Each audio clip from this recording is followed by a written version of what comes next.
Welcome in to another rambling first impressions of Black Panther.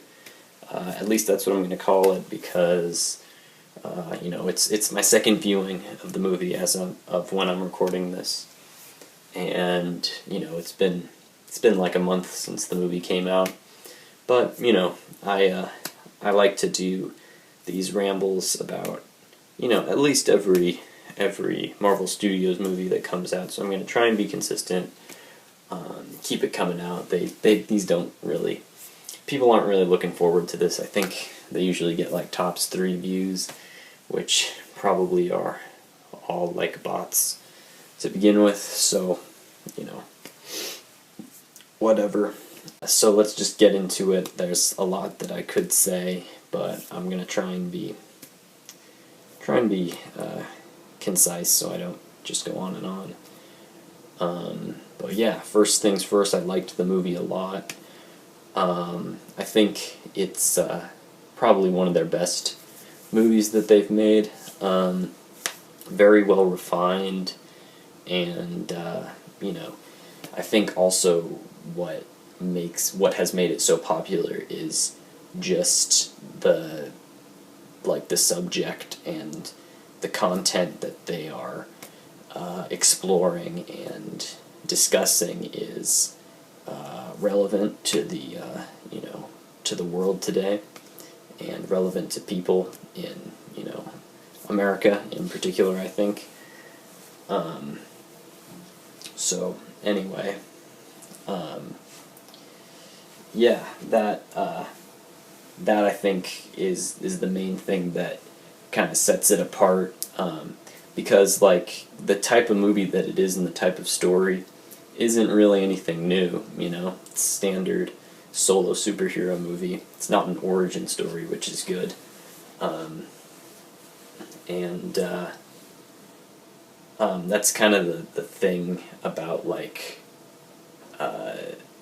the Marvel formula argument, like why that loses some validity to me is because that type of story is the hero's journey in a lot of cases, and that story has been told since the beginning of storytelling, pretty much. That's part of why storytelling was created, to tell to convey the journey of a hero.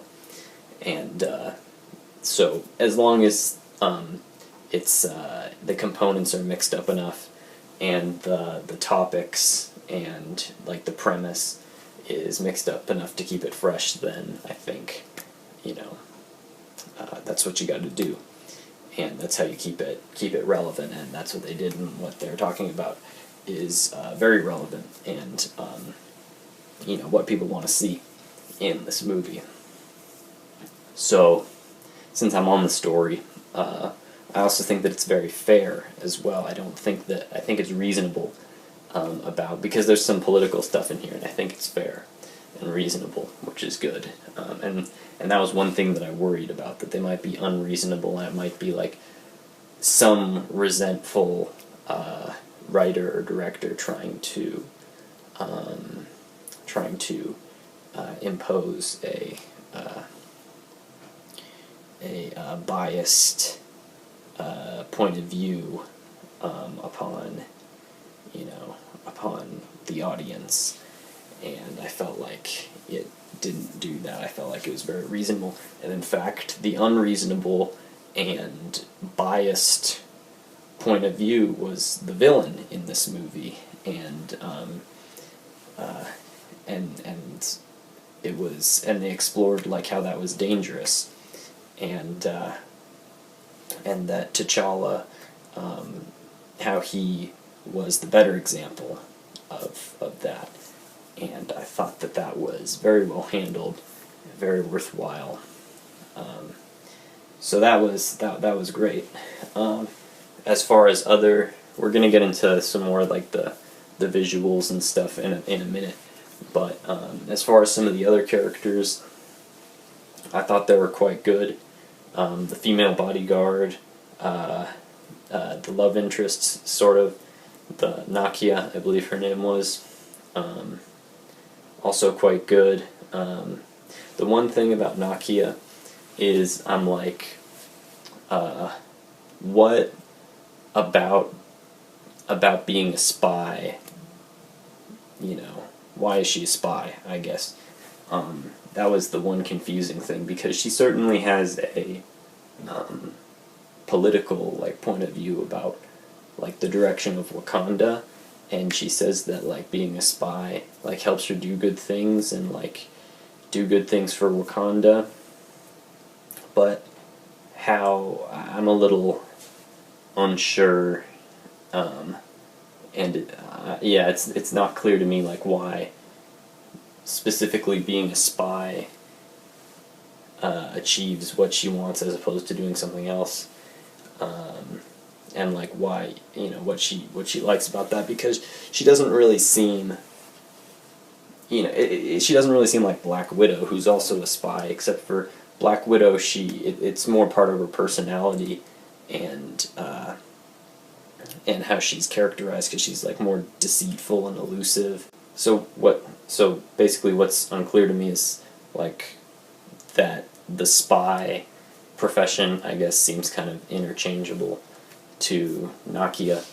And then the other thing is, I guess his like sister character. I mean, she seemed a little superfluous as well. Now I could be wrong, you know, about this. Of course, this is just first impression, I suppose. But you know, she basically was, you know, a bit of a plot device, I guess, to get the, you know, vibranium explained and, you know, the technology explained.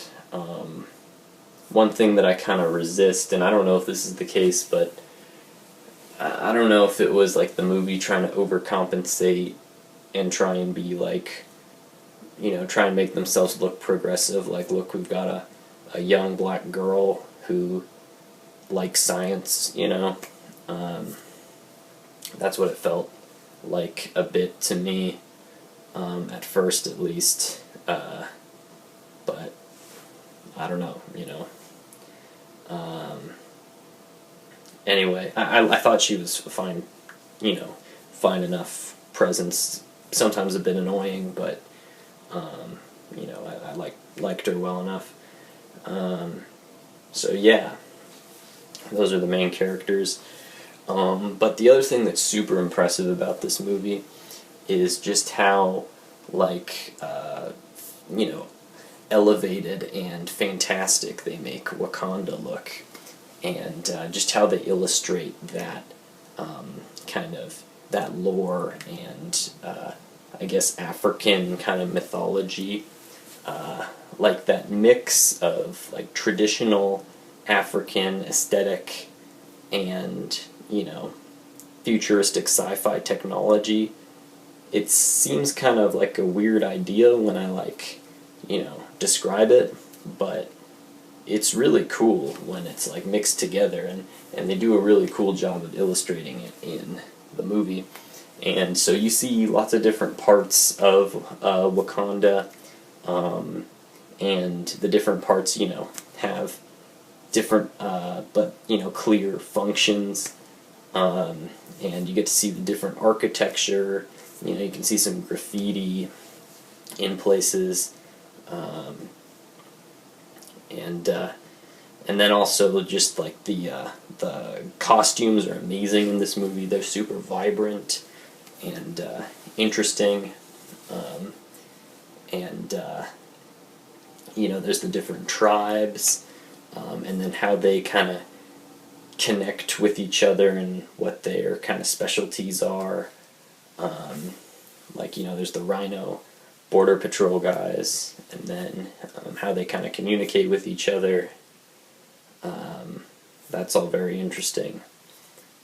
So yeah, we see a lot of Wakanda, and around there, like, there's that mountain area as well, which isn't really part of that city.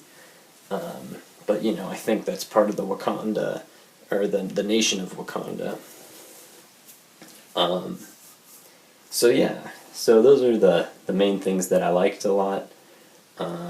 Now apparently the director, like, hired his own cinematographer, and he was very adamant about that because he wanted to make it look visually distinct, because he was worried about like that kind of generic look that some people complain about the Marvel movies having. And on the first time, I'll admit I couldn't really tell.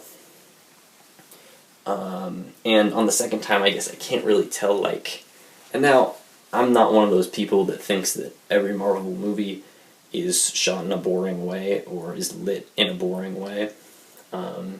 So maybe that's part of it. But yeah, like with this movie, I mean, it's shot beautifully, and the cinematography and like the camera shakes and the pans that they do, the panoramic views sometimes, and the just how they framed things, I thought was great and artistic and beautiful. There's lots of great scenes, just visually impressive and beautiful things. They contrast. They use color contrasts well, and they show all sorts of great stuff. And just like the camera movement is also quite effective as well. And that was something that I was paying more attention to this time. And I thought it was great.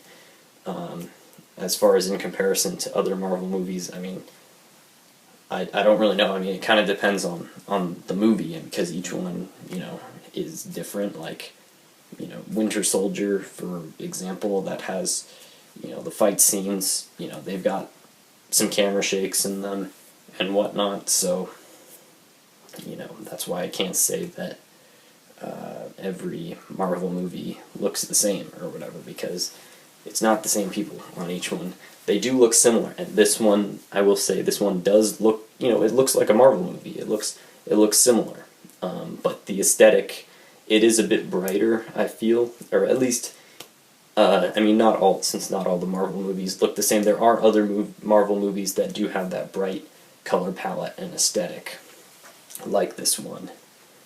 And it works really well for this one, and it's awesome. So, yeah. I also really like just how well people are receiving this movie. Like, people are super excited about it, like NBA slam dunk contest. There's a dude that had a dunk that he called the Black Panther dunk. He put a Black Panther mask on. And Chadwick Boseman was actually sitting courtside, and he did the Black Panther, or the Wakandan chest arm cross thing, and then he went for the dunk. I think he actually missed the first try of the dunk, but he got it in the second time, which was good. Yeah, Victor Oladipo Black Panther dunk. That's what it's called. So yeah, check that out if you're interested. But yeah, I don't really. I guess the other thing is music, because the music, I'm a hip hop fan, so I of course appreciated that, and I thought that it added a great atmosphere to it. But then there was also the kind of traditional African drumming, which also sounded great. Yeah, just lots of beautiful things about the production of this movie. Now I'm thinking about shots that I like in it. Lots of good camera motion in it. That's just slow panning for dramatic effect and whatnot. Just yeah, awesome African scenery. Awesome African music, awesome hip hop music. So yeah, I guess I don't have much else to say besides that. It's a great movie. I'm glad people are liking it. So that's all I've got to say, and thanks for listening.